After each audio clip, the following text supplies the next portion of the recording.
మనలను బలపరచు.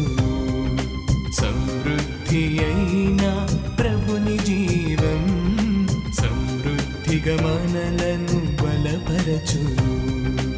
అలసిన హృదయాలకు ఇది సమృద్ధి జీవం.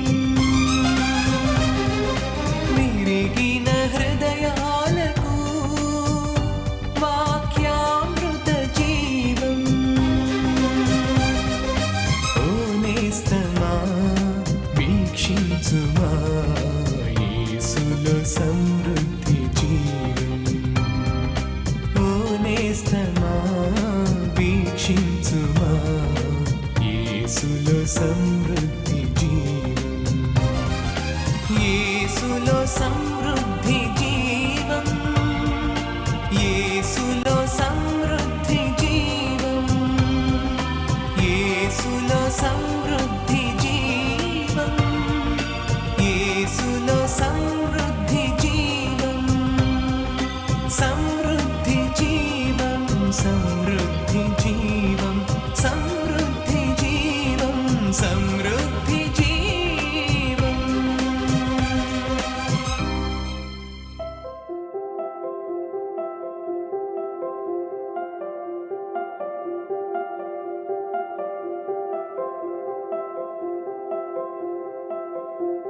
మనం దేవుడు మరి సంఘాన్ని లేదా విశ్వాసులను మన జీవితం ఎలా ఉండాలని ఆయన కోరుతున్నాడు, మీతో పంచుకుంటున్నాడు. మన జీవితం ఎలా ఉండాలండి? ఫలభరితంగా ఉండాలి, ఫ్రూట్ఫుల్గా ఉండాలి. రైట్? మన జీవితం ఫలభరితంగా ఉండాలని ప్రభువే అన్నారు. మరి నేను నిజమైన ద్రాక్షవల్లిని, తండ్రి వ్యవసాయకుడు, మీరు తీగలు అని ప్రభువైన యేసయ్య చెప్పారు. మరి మీరు నాలో ఫలించాలి. ఫలిస్తున్న వారు ఇంకా ఎలా ఫలించాలి? ఇంకా అధిక ఫలము ఫలించాలి. ఎలాగంటే యేసయ్య చెప్పినటువంటి ఆ ఉపమానంలో విత్తువాడు ఉపమానం ఉంది కదా, అందులో మరి ఒకడు వెళ్ళి బయటికి వెళ్ళి విత్తనాలు విత్తుతున్నప్పుడు మరి కొన్నేమో ఎక్కడ పడ్డాయి? త్రో పక్కన పడ్డాయి, పక్షులు వచ్చి ఎత్తుకెళ్ళిపోయాయి. కాబట్టి ఇది మొక్క ఫలలేదు, ఫలం రాలేదు. నెక్స్ట్ మరికొన్ని విత్తనాలు ఎక్కడ పడ్డాయి? రాతి నేల పడ్డాయి, అది కూడా ఫలించలేదు. మరికొన్ని విత్తనాలేమో ముళ్ళ తుప్పల్లో పడ్డాయి, అవి కూడా ఫలించలేదు. అయితే మరికొన్ని విత్తనాలు ఎక్కడ పడ్డాయి? మంచి నేల పడ్డాయి. ఆ మంచి నేలలో కూడా 3 రకాలు ఉన్నాయి. 3 రకాల మంచి నేలలో పడ్డ విత్తనాలు 3 రకాలుగా ఫలించాయి.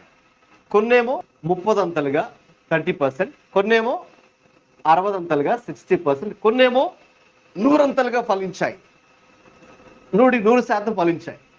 అంత మంచి నేలే. అయితే మంచి నేలలో కూడా కొన్ని 30 కొన్ని 60 కొన్ని 100% మరి ఫలాన్ని తీసుకుని వచ్చింది.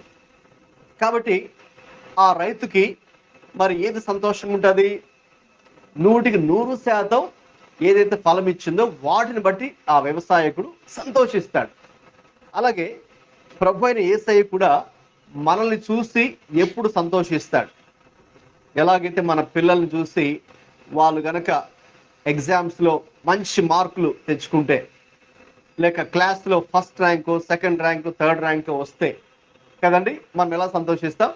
చాలా సంతోషిస్తాం కదా. ఏదో ఫెయిల్ అవ్వలేదు కానీ జస్ట్ పాస్ అయితే సంతోషిస్తామా, లేక క్లాస్ ఫస్ట్ ర్యాంక్ వస్తే ఇంకా సంతోషిస్తామా? చెప్పండి. మీకు తెలుసు కదా, క్లాస్ ఫస్ట్ వస్తేనే కదా. అవును, జస్ట్ ఏదో అలాగా పాస్ అయ్యాడు అనేది మనకు పెద్దగా సంతోషాన్ని ఇవ్వలేదు. కానీ అదే వాడు క్లాస్లో ఫస్ట్ ర్యాంకు లేక సెకండ్ ర్యాంకు లేక థర్డ్ ర్యాంక్ వచ్చాడనేటటువంటి విషయము మనకు అధికమైన సంతోషాన్ని ఇస్తుంది కదండి. అలాగే మనము మరి ఫలిస్తున్నాము అనేది ప్రభుకి సంతోషమే. మన జీవితం ఫస్ట్ ఆఫ్ ఆల్ ఫలభరితంగా ఉండాలని ప్రభు కోరుకుంటున్నాడు. అది దేవుని చిత్తము. అది కూడా ఎలాగైతే ఇప్పుడు చెప్పాను, 30 60 100 ఫలించాలనేదే ప్రభు యొక్క ఆశ. అందుకే ప్రభువు ఆయన ఏం చెప్పారంటే, మరి మనము మరి అధికముగా ఫలించాలని యోహాను సువార్త 15వ అధ్యాయంలో ఆ మొదటి 10 వచనాలు మనం చదివినప్పుడు అదే మనకు అర్థమవుతుంది. మరి మనము అధికముగా ఫలించాలి. అధికమైన ఫలాన్ని మనము తీసుకొని రావాలి.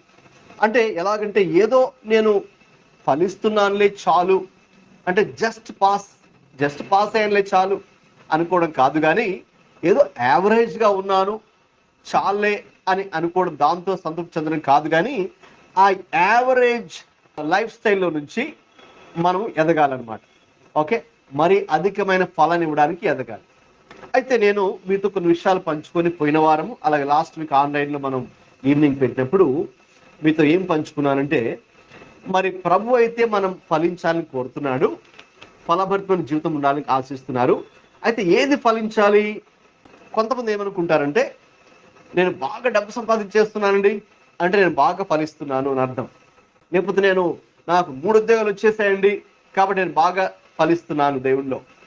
లేకపోతే మేము బాగా పెద్ద ఇల్లు కట్టేసుకున్నామండి కాబట్టి నేను లేకపోతే బాగా మెటీరియలిస్టిక్ బ్లెస్సింగ్స్ని, అంటే ఈ లోక సంబంధమైనటువంటి వస్తు రూపంలోనో డబ్బు రూపంలోనో లేక ఉద్యోగ రూపంలో ఉన్నటువంటి ఆశీర్వాదాలను చూసి నేను బాగా ఫలిస్తున్నానని అనుకుంటూ ఉంటారు. రైట్? అయితే అది పూర్తి కాదు. ఓకే, అయితే తప్పకుండా దేవుడు మనల్ని అన్ని విధాలుగా దీవిస్తానని ఆయన చెప్పారు. రైట్? అది కూడా దేవుని ఆశీర్వాదంలో ఒక భాగం మాత్రమే, అంతేగాని అదే ఇంకా పూర్తి కాదనమాట. రైట్? అయితే ప్రభు మరి మనల్ని ఏ విషయాలు ఎక్కువగా ఫలించాలని ఆశిస్తున్నారంటే, ఆయన ఏ గుణమైతే కలిగి ఉన్నాడో, ఆయన లక్షణాలు, ఆయన ప్రవర్తన, ఆయన మనస్సు, ఆయన హృదయం, ఆయన లైఫ్ స్టైల్ ఎలాగైతే ఉందో, ఆయన యాటిట్యూడ్ ఏవైతే ఉన్నాయో అవి మనం కలిగి ఉంటే చాలా సంతోషిస్తాడు ఆయన. తల్లిదండ్రులుగా మనం ఒక మంచి గుణం, అంటే మనలో కొన్ని ప్లస్లు ఉంటాయి, మైనస్లు ఉంటాయి కదండి ప్రతి ఒక్కరిలో కూడా. కాబట్టి మనలో ఏదైనా ఒక ప్లస్ని మన పిల్లల్లో మనం చూసినప్పుడు మనం సంతోషిస్తాం కదా, మనం సంతోషిస్తాం. మనలో ఉన్న ప్లస్ని మన పిల్లల్లో కూడా చూసినప్పుడు సంతోషిస్తాం లేదు చెప్పండి? సంతోషిస్తాం కదా. మైనస్లు బట్టి సంతోషించాం, కానీ ప్లస్ పాయింట్స్ బట్టి సంతోషిస్తాం కదా. అలాగా దేవునిలో ఉన్నటువంటి ఆ గుణం, దేవునిలో ఉన్నటువంటి ఆ యొక్క వైఖరి, యాటిట్యూడ్, లేక ఆయనలో ఉన్నటువంటి ఆ నేచర్, స్వభావం, అది మనం కలిగి ఉంటే అప్పుడు నిజంగా దేవుడు సంతోషిస్తాడు. చెప్పాలంటే అది నిజమైనటువంటి ఆశీర్వాదంగా మనం పరిగణించాలి. ఇంకా చెప్పాలంటే అది శాశ్వతమైనటువంటి ఆశీర్వాదం. ఇవి భౌతికంగా మనకు వస్తుంటాయి పోతుంటాయి కదా. ఎలాగంటే ఒక బిజినెస్లో కదండి, ఒక సీజన్లో మీకు బాగా లాభాలు వస్తాయి, ఇంకొక సీజన్లో నష్టం కూడా రావచ్చు కదండి. కస్టమర్స్ ఎక్కువ వచ్చారనుకోండి లాభం, కస్టమర్స్ సీజన్లో రాలేదనుకోండి నష్టం. సో కాబట్టి ఎలాగైతే బిజినెస్లో లాభాలు నష్టం రెండు ఉంటాయో, ఈ లోక సంబంధంగా మనం పొందుకునేటువంటి అవి కొన్నిసార్లు మనకు వస్తూ ఉంటాయి, కొన్నిసార్లు మనం పోతూ ఉంటాయి. ఓకేనా? అవి శాశ్వతంగా మన దగ్గర ఉండిపోయేవి కాదనమాట. అయితే దేవుని యొక్క స్వభావం, దేవుని యొక్క గుణం, దేవుని యొక్క ప్రవర్తన, దేవుని యొక్క మనస్సు, దేవుని యొక్క హృదయము అనే ఆశీర్వాదాలు మనం కలిగి ఉంటే అది ఇక పర్మనెంట్గా మనతో ఉండిపోతాయి. రైట్? సో కాబట్టి ఏవి మనతో పర్మనెంట్గా శాశ్వతంగా ఉండిపోయేటటువంటి ఆయన గుణాలు ఎక్కడున్నాయి, ఏవి మనం ఫలించాలి దేవుడు కోరుతున్నాడు? ఆత్మ ఫలాలు. గలతీ పత్రిక 5వ అధ్యాయము 22వ వచనంలో అవి ఉన్నాయి. చదవండి ఒకసారి ఆ వచనం. ప్రేమ,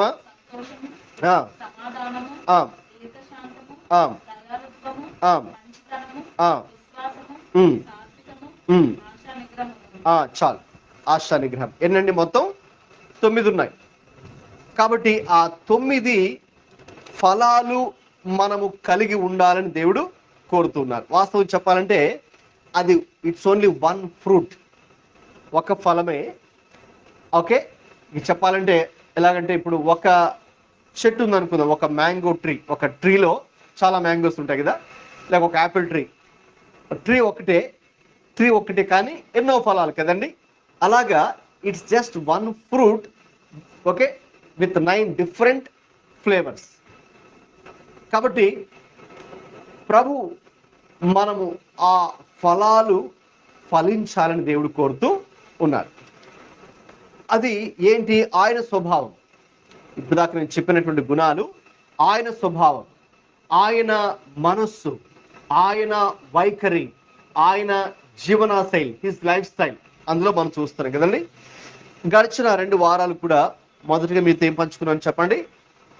ప్రేమ అనే విషయం గురించి మీతో షేర్ చేశాను. రెండవదిగా సంతోషం గురించి నేను మీకు లాస్ట్ వీక్లో ఆన్లైన్లో చెప్పాను. సో ఈరోజు 3వ ఫలం ఏంటండి? సమాధానము అనే దాని గురించి ఈ రోజున మనము ధ్యానం చేద్దాం. సమాధానం. ఇశ్రాయేలీయులు ఈరోజు కూడా వాళ్ళు కనుక ఒకరినొకరు కలుసుకున్నప్పుడు మనమైతే ప్రైజ్ ది లార్డ్, లేకపోతే గుడ్ మార్నింగ్, లేకపోతే బయట వాళ్ళు నమస్తే, నమస్కారం అలాగా, లేకపోతే క్రైస్తవులు వందనాలండి, వందనాలు అని మనం విష్ చేసుకుంటాం కదండి. సో యూదులు వాళ్ళు కలుసుకున్నప్పుడు ఒకరినొకరు ఎలా వాళ్ళు విష్ చేసుకుంటారంటే షాలోమ్ అనే మాట వాళ్ళు వాడతారు. మనం కూడా పాట పాడతాం కదండి, యెహోవా షాలోమ్ అనే పాటలో 2-3 పాటల్లో ఆ పదం మీరు వినే ఉంటారు కదండి. షాలోమ్ అనే మాట అంటే సమాధానము కలుగును గాక అని దానికి అర్థం. ఏంటి ఆ సమాధానము? లేక మీకు శాంతి కలుగును గాక అని మనం చూస్తే సాధారణంగా బయట వాళ్ళు శాంతి అని ఎప్పుడు వాళ్ళు అనుకుంటారంటే ఏమి యుద్ధం ఏమీ లేకుండా, కష్టాలు ఏమీ బయట లేకుండా, కరువులు ఏమీ లేకుండా, ఓకేనా, అవి గనక అలా గనక పరిస్థితి ఉంటే అప్పుడు శాంతిగా ఉంది, ఫలాని రాజు యొక్క రాజ్యము శాంతితో ఉంది అని వాళ్ళు అనుకుంటారు. అంటే బయట ఏవి సమస్య లేకపోతే. అయితే ఈ షాలోమ్ అనే మాటకు ఏదో యుద్ధము, సమస్యలు, కరువు కాటకాలు లేకపోవడమే మాత్రమే కాదు, కానీ మన అంతరంగములో సంపూర్ణమైనటువంటి సంతోషము, సమాధానము, సంతృప్తి, నెమ్మది కలిగి ఉండడం. మన హృదయంలో అంటే మన అంతరంగంలో సంపూర్ణమైనటువంటి సమాధానము, పరిపూర్ణత, కంప్లీట్నెస్, హోల్నెస్, వెల్ బీయింగ్. వీళ్ళు మా వెల్ విషర్ అంటే అంటుంటారు కదా, వారు మా శ్రేయోభిలాషులు అంటే మా బాగును కోరుకునేవారు. వాళ్ళు కూడా మరి అలాగా విష్ చేసుకున్నప్పుడు షాలోమ్ లెఖేమ్, షాలోమ్ లెఖేమ్ అని వాళ్ళు సమాధానం అలాగా విష్ చేసుకుంటారు యూదులు. అలాగే అరబ్బులు కూడా సేమ్ అదే యూదులు పక్కనే ఉండేటటువంటి ఆ యొక్క అరబ్బులు లేక ముస్లిమ్స్ వాళ్ళు దాన్నే ఆ షాలోమ్ అనే దాన్ని సలాం అని పిలుస్తారు. అందుకే అరబ్స్, ముస్లిమ్స్ ఆ అరబిక్ ఉర్దూలో సలాం అనే మాట వాళ్ళు సలాం అంటారు కదండి. వాస్తవంగా సలాం అనే మాట ఈ షాలోమ్ ఒక యూదులు విష్ చేసుకునే దాంట్లో నుంచి వచ్చింది. అంటే ఒక వ్యక్తిలో పరిపూర్ణమైనటువంటి నెమ్మది, పరిపూర్ణంగా ఆనందంగా ఉండడం. కాబట్టి నేను మీకు అమ్మా షాలోమ్ అని నేను అంటున్నానంటే అమ్మా షాలోమ్ అని చెప్పండి గట్టిగా. ఆ షాలోమ్, ఆ షాలోమ్ అంటే ఇప్పుడు నేను మీకు షాలోమ్ చెప్తున్నానంటే అమ్మా మీరు సమాధానంగా ఉండండి, ఆరోగ్యంగా ఉండండి, ఆనందంగా ఉండండి, సంతృప్తితో ఉండండి, పూర్తిగా ఏమాత్రం కూడా మీకు ఇబ్బంది కష్టము లేకుండా మీరు నెమ్మదిగా ఉండండి అని నేను కోరుకుంటూ ఉన్నాను. అలాగే మీరు నన్ను చూసినప్పుడు షాలోమ్ అని మీరు చెప్పారనుకోండి, అలాగే మీ మనసులో కూడా పూర్తిగా కోరుకుంటున్నారు. మళ్ళీ మనసులో ఒకటి బయట ఒకటి అలా కాదు, పూర్తిగా మీరు హృదయపూర్వకంగానే మీరు ఏం కోరుకున్నారు? అయ్యా మీరు ఆరోగ్యంగాను, ఆనందంగాను, సంతోషంగాను మీరు ఉండండి అని మీరు కోరుకుంటున్నారు. కాబట్టి అది సమాధానం. అంటే ఏదో మనము సమస్యలు లేకుండా, యుద్ధం లేకుండా, కరువు కాటక లేకుండా ఉండడం మాత్రమే కాదు, కానీ ఇక సంపూర్ణంగా ఒక వ్యక్తి జీవితంలో తన అంతరంగంలో, తన హృదయంలో ఆ యొక్క సంపూర్ణంగా ఆరోగ్యంగా, ఆనందంతో, ప్రభుత్వ సంతోషంతో ఉండడము. అందుకే పౌలు గారు కూడా ఏం కోరుకున్నారో ఒకసారి చూద్దాం. చూడండి, 2వ తెస్సలోనికీయులకు రాసిన పత్రిక 3వ అధ్యాయము 16వ వచనం. ఆయన కూడా ఒక యూదుడిగా ఉన్నారు కాబట్టి పత్రిక రాస్తున్నప్పుడు ఆ విశ్వాసులలో ఏం జరగాలని కోరుకున్నారో చదవండి.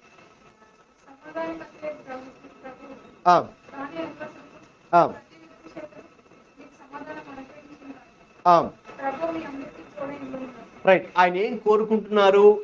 ఆయన ఏది విష్ చేస్తున్నారంటే 2వ తెస్సలోనిక 3:16 సమాధానకర్తయగు, దాంతోనే స్టార్ట్ చేశారు. సమాధానకర్తయగు ప్రభువు అంటే సమాధానకర్త ఎవరు? ప్రభువే. ఆయనే తాను ఎల్లప్పుడూ ప్రతి విధము చేతను మీకు ఏమనుగ్రహించాలని? సమాధానం, ఆ షాలోమ్. అనుగ్రహించునుగాక.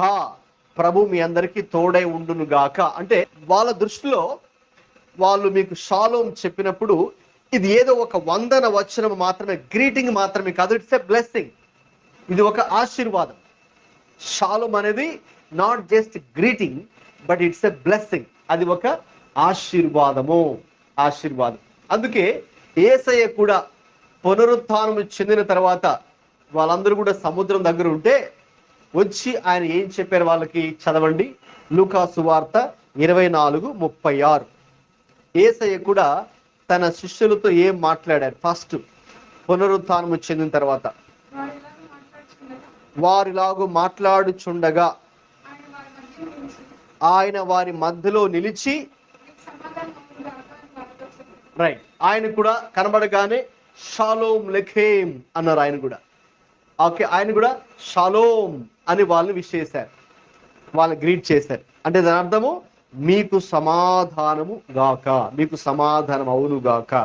మీకు సమాధానము అంటే పరిపూర్ణ సమాధానము బయట అలాగే మీ అంతరంగంలో కూడా మీకు కలుగునుగాక అని చెప్పారు. ఒక విధంగా చెప్పాలంటే ఆ పరిస్థితుల్లో ఓకేనా, బయట బాగానే ఉన్నాయి కానీ పరిస్థితులు వాళ్ళ హృదయం లోపల సమాధానం లేదండి.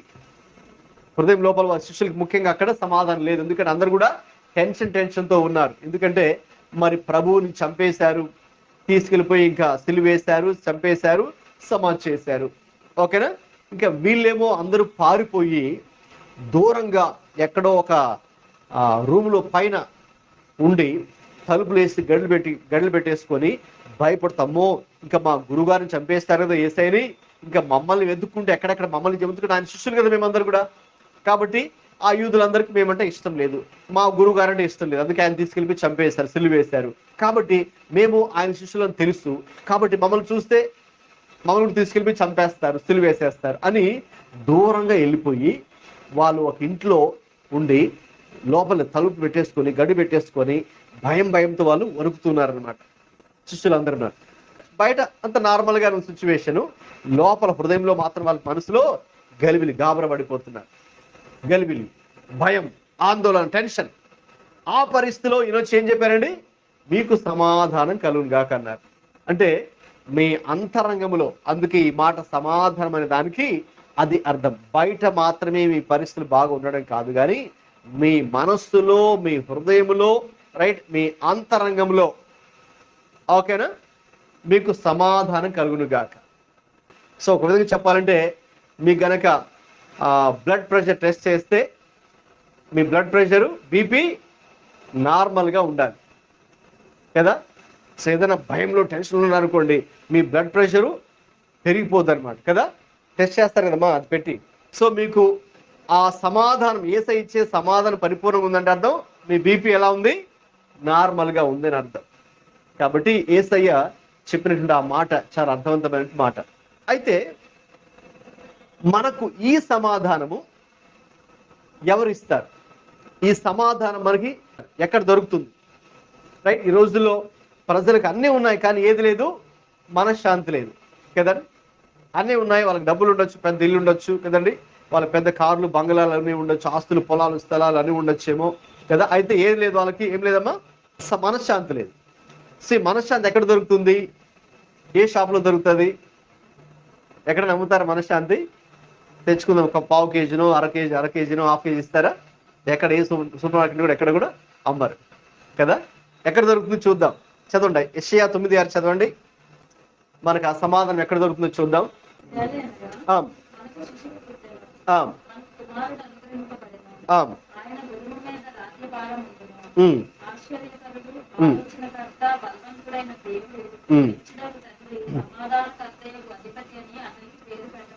అదండి చివరి మాట, సమాధానకర్తయగు అధిపతి అని మన దేవుడికి పేరుంది, మన యేసయ్యకి ఆ పేరుంది.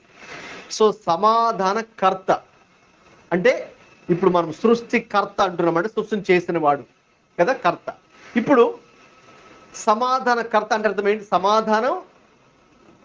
సమాధానం చేసినవాడు లేక సమాధానం ఇచ్చేవాడు. సమాధానం ఇవ్వాలంటే ఎవరు ఇస్తారు మనకు? ఏ షాప్లో మనకు దొరకదు ఓకేనా. మనం ఎంత డబ్బులు పెట్టినా సమాధానం మనకు ఇవ్వరు. ఎక్కడ వాళ్ళు దాన్ని తూకం వేసి కేజీ 5 కేజీలు 10 కేజీలు ఎక్కడ ఇవ్వరు కదా. ఇది సమాధానాన్ని సృష్టించింది లేక అనుగ్రహించేది దేవుడు మాత్రమే, దేవుడు మాత్రమే. హల్లెలూయా. అందుకే యేసయ్య అన్నారు, యోహాను సువార్త చదవండి 14:27. శాంతిని మీకు అనుగ్రహించి నేను వెలుచున్నాను, నా శాంతిని మీకు అనుగ్రహించుచున్నాను, లోకం ఇచ్చినట్టుగా నేను మీకు అనుగ్రహించుట లేదు. అదండి యేసయ్య చెప్పారు. ఇప్పుడు ఎందుకు యేసయ్య మాట అన్నారు? ఎందుకంటే ఆయనే సమాధానమునకు కర్త కాబట్టి. దేవుడే ఎవరికైనా సరే ఆ శాంతిని, మనశ్శాంతిని లేక సమాధానం ఇచ్చేది ఆయనే కాబట్టి ఆయనే నా శాంతినే మీకు ఇస్తున్నాను అని చెప్తున్నారు. తర్వాత ఇంకొక మాట కూడా ప్రభువు ఏమన్నారండి, ఆయన లోకం ఇచ్చినట్టుగా మీకు ఇవ్వట్లేదు నేను. అంటే లోకం ఏం చెప్తుందంటే మీరు ఓకేనా మా దగ్గరికి రండి, ఓకేనా ఇక్కడ మా ఆశ్రమానికి రండి, ఓకే మేము ఒక ఆశ్రమాన్ని స్థాపించాము, ఓకేనా మీరు వచ్చి 10,000 రూపాయలు కట్టండి, ఇక్కడ మీరు ఒక 3 వారాలు ఉండండి, మేము ఇచ్చే ఆహారం తీసుకోండి, మేము చెప్పే వ్యాయామాలన్నీ మీరు చేయండి, ఓకేనా అప్పుడు మీకు ఏం కలుగుతుందండి? మనశ్శాంతి కలుగుతుంది కదా. లేకపోతే ఇదిగో మేము ఒక మందు తయారు చేసాం కాబట్టి మా బ్రాండ్ ఇది, ఈ బ్రాండ్ మందు వాడితే ఓకే మీరు చాలా హ్యాపీగా ఉంటారు, ఓకేనా అని కాబట్టి అందుకు ఏం చేస్తారు, కొంతమంది ఆ బ్రాండ్ మందు తాగుతారు కదా, అది తాగితే మీకు హ్యాపీగా ఉంటుంది. లేకపోతే లోకం ఇంకా ఏం ట్రై చేస్తుంది, ఇలా కాదు మీకు ఇదిగోండి ఇది ట్రై చేయండి. కాబట్టి అందుకే యవనస్తులు డ్రగ్స్ అని, గంజాయి, మత్తు పదార్థాలు ఉన్నాయి కదమ్మా, కాబట్టి అవి ఎక్కువ వాడతారు. ఎందుకంటే అది వాడినప్పుడు మనకున్న సమస్యలని మనము మర్చిపోతాం. ఎక్కడో గాల్లో ఇలాగ తేలుతున్నట్టు మనకి ఫీలింగ్ ఉంటుంది, మన కష్టాలన్నీ తీరిపోతాయి కదా అన్నట్టుగా. రోజంతా కూడా కష్టపడి పని చేస్తారు కదమ్మా. అయితే సాయంకాలం అయిన తర్వాత ఏం చేస్తారు, చాలా మంది మందు తాగుతారు. ఎందుకంటే మందు తాగితే ఏమవుతుంది, ఏమనుకుంటారమ్మా, మందు తాగితే సమస్యలు మర్చిపోతాం, ఓకేనా మందు తాగితే సమస్యలు మర్చిపోతాం అని మా కష్టం అంతా పోతుందండి, ఓకేనా మా సమస్యలని మర్చిపోతామండి. మరి చెప్పండి, వాళ్ళ కష్టం అంతా పోతుందా? మళ్ళీ తెల్లవారుజామున మళ్ళీ నిద్రలేగ్గానే మళ్ళీ వాళ్ళ కష్టాలు మళ్ళీ పనికి వెళ్ళాలి కదండి, మళ్ళీ పనికి వెళ్ళాలి, మళ్ళీ మామూలే. అలాగా లోకము కూడా మీకు శాంతి మేము ఇస్తాము, మీకు సమాధానం ఇస్తాము, మీకు సంతృప్తిని మేము ఇస్తాము, మీకు ఆనందాన్ని ఇస్తాము, మా దగ్గరికి రండి, మా దగ్గర డబ్బులు కట్టండి, లేకపోతే ఇది మేము తయారు చేసిన ప్రోడక్ట్స్ వాడండి, ఓకే లేకపోతే ఇది చేయండి, అది చేయండి, అలాగుండండి, ఇలాగుండండి అని చాలా చెప్తారు కదా. లోకం ఇచ్చినట్టు లోకం కూడా ట్రై చేస్తుంది మనకు కూడా సమాధానము, ఆనందము, సుఖము ఇవ్వాలని. అయితే అది కేవలము తాత్కాలికం మాత్రమే. ఏంటంటే అది తాత్కాలికం, జస్ట్ వెరీ టెంపరీ. అంటే మీరు ఒక సినిమా చూస్తున్నారనుకోండి, ఒక సినిమా ఎంతసేపు ఉంటుంది, 2 hours లేక 3 hours కదా సినిమా. సో మీరు ఒక సినిమా చూస్తుంటే సినిమా థియేటర్లోకి వెళ్ళి సో ఆ సినిమా చూస్తున్నంతసేపు చాలా హ్యాపీగా మనకు ఉంటుంది, మంచి ఫీలింగ్స్ ఉంటుంది అనమాట కదా. మళ్ళీ సినిమా ఇంటికి వచ్చిన తర్వాత మళ్ళీ మన కష్టాలు మళ్ళీ మామూలే. లేదా ఒక సీరియల్ చూస్తున్నారనుకోండి, ఓకేనా సీరియల్ చూస్తున్నారనుకోండి, ఒక వీడియో చూస్తున్నాను, అప్పుడు మనకి బాగానే హ్యాపీ ఫీలింగ్స్ ఉంటాయి కదా, మళ్ళీ అది అయిపోయిన తర్వాత మళ్ళీ మామూలే కదా. సో ఇలాగ లోకము మనకు అనేక విధాలుగా మేము మీకు సంతోషం ఇస్తాము, శాంతిని ఇస్తాము, సమాధానం ఇస్తాము, సుఖం ఇస్తాము, ఆనందం ఇస్తాము, ఓకేనా మీరు ఎక్కడో గాల్లో ఇలాగ తేలియాడుతున్నట్టు మిమ్మల్ని చేసేస్తాం, ఓకేనా అని రకరకాలుగా లోకము మనకి ఎన్నో మాయ మాటలు, అబద్ధాలు, మోసము మనకి చేస్తారు. అదే అది తాత్కాలికమే. అందులో మీకు ఆనందం రావచ్చు, ఓకే ఒక సినిమా చూస్తేనో, ఒక మందు తాగితేనో, మరొకటి చేస్తేనో అందులో మీకు ఆనందం ఉంటుంది, కానీ ఎంతసేపు అది తాత్కాలికమైనది మాత్రమే. అందుకే ప్రభువు చాలా స్పష్టంగా ఉన్నారు అక్కడ, లోకం ఇచ్చినట్టుగా కాదు నేను మీకు అలాగ అనుగ్రహించట్లేదు, నా శాంతినే మీకు ఇస్తున్నాను. అంటే అందుకు నేను చెప్పాను ఈ లక్షణాలన్నీ కూడా ఎవరిలో ఉన్నాయండి, దేవునిలో ఉన్నాయి. ఈ లక్షణాలన్నీ కూడా మొదటగా మనం చూసాం, ప్రేమని, సంతోషమని, ఇక్కడ శాంతి లేక సమాధానం, ఇవి ఆయనలో ఉన్నాయి. దేవునిలో ఏ శాంతి అయితే ఆయన కలిగి ఉన్నారో అది ఇప్పుడు మనకిస్తానని ఆయన చెప్తున్నారు, ఎందుకంటే ఆయనే సమాధాన కర్త.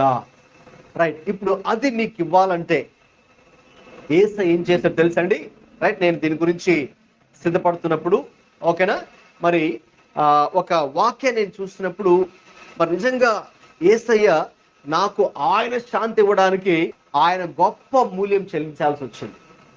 ఆయన గొప్ప మూల్యము చెల్లించాల్సి వచ్చింది. ఉదాహరణకి ఇప్పుడు మీరు మీ బాబు ఫీజు ₹1,00,000 కట్టాలనుకోండి కాలేజీలో.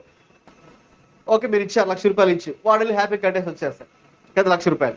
కానీ ఆ ₹1,00,000 సంపాదించడానికి మీరు సంవత్సరం అంతా కష్టపడి ఉంటారు కదా, లేక 2 సంవత్సరాలు కష్టపడితే కానీ మీకు అంత డబ్బులు మీ చేతిలోకి రాలేదు. సో ఆ ₹1,00,000 వాడికి ఇవ్వడానికి వాడు వెళ్ళిపోయి టక్కని కట్టేస్తా, లేదంటే ఏదో ఖర్చు పెట్టదు.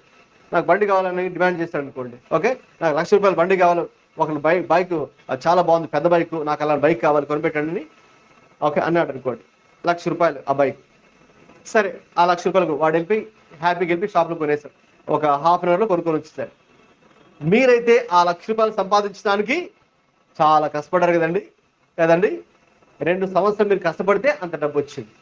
ఇప్పుడు యేసయ్య ఆయన శాంతిని మీకు ఇవ్వాలంటే, అది మనం పొందుకోవాలంటే ఆయన ఏం చేశాడో చూడండి. యెషయా గ్రంథము 53వ అధ్యాయము 5వ వాక్యం చదవండి.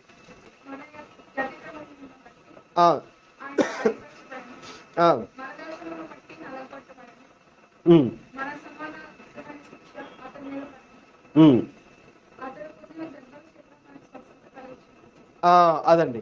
ఇప్పుడు యేసయ్య ఆయన శాంతి నీకు ఇవ్వడానికి ఆయన దెబ్బలు తిన్నాడు, కొట్టించుకున్నాడు, తిట్టించుకున్నాడు, ముఖం మీద ఉమ్మి వేయించుకున్నాడు, తల మీద ముళ్ళ కిరీటం పెట్టించుకొని దెబ్బలు తిన్నాడు.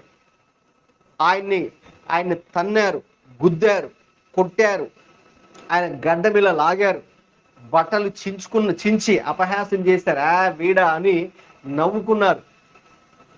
ఇదంతా ఈ నింద, అవమానము, నొప్పి, బాధ, వేదన, శ్రమ ఆయన అనుభవించాడు. ఎందుకు?